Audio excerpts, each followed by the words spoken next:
Hello mga sukeks! Good morning! So for today's video, samahan niyo kong gawin yung ating red velvet cake na Spider-Man ang theme pero ang gusto ni ma'am ay dominant or nangingibabaw yung color white and meron lang siyang touch of red and blue. So here sa part na to, ang nilalagay nating filling ay cream cheese and ang ating cake ay red velvet cake nga. And sa size naman ng ating cake ay 7x4 and ang ating board na ginamit dyan ay RM drum board na size 10 inches. Alam niyo ba mga sukeks, aside from chocolate moist cake ang ating best seller, sobrang natutuwa ako kapag may mga customers na nag-order ng ibang flavors like red velvet, carrot cake, and ubi cake. Kasi yun yung hindi usual na ino-order sa akin kasi nga more on moist chocolate cake talaga ang ino-order nila. Siguro mga 5% lang sa kanila ang umorder ng ibang flavors and the rest ng 95% ay moist chocolate cake talaga. Pero hindi ko sila masisisi kasi ang moist chocolate cake naman talaga natin ay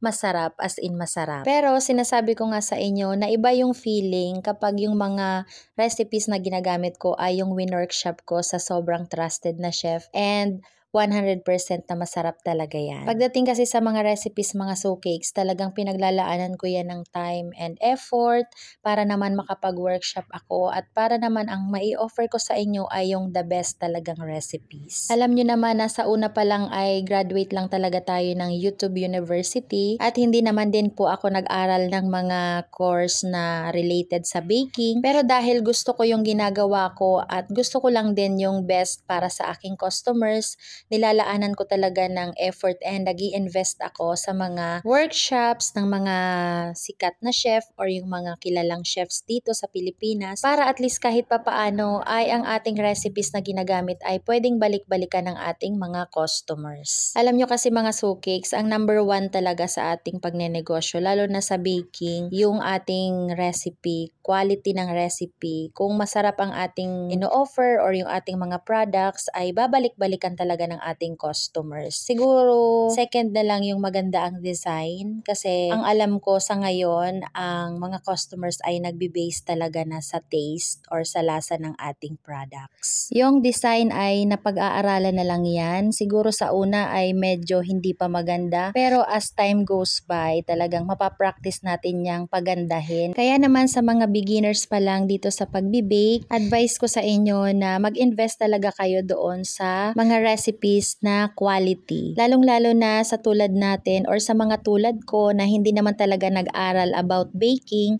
So ayun, doon na lang tayo bumawi. Sa dami ng mga chefs dito mga sukeks na nag-o-offer ng workshop, alam kong makakatagpo kayo ng magandang recipes na pwede nyong magamit sa inyong business. Though medyo may mga kamahalan nga lang yung mga workshops, pero understood naman yun kasi nga sila yung nag-formulate ng kanilang recipes and syempre bibilhin mo na lang and gagamitin mo na lang, ginawa na nila para sa'yo. And worth it naman yan mga sukeks kasi for sure, lifetime mo nang magagamit yan sa iyong negosyo. So ayun lang naman, na i-share ko lang kung paano din ako nagsimula as a baker and a business owner, kung paano or ano yung mga ginawa ko before para naman makarating tayo sa kung ano tayo ngayon. Pero mas madami pa talaga akong plano or gustong ma-achieve, lalo na yung magkaroon ng sariling shop. Isa din po yan sa amin na manifest natin and who knows na magkaroon tayo niyan. Basta tiwala lang and more sipag and more tiyaga. And kung ano pa man yung iba kong plano ay si Lord na lang ang nakakaalam. Sa ngayon, ganito muna tayo and naniniwala naman ako na hindi tayo forever na ganito lang. So anyway, ayan, tapos na ang ating cake. So maraming salamat po sa pag-order, Miss Wendell. Thank you so much for watching mga sukeks. Bye!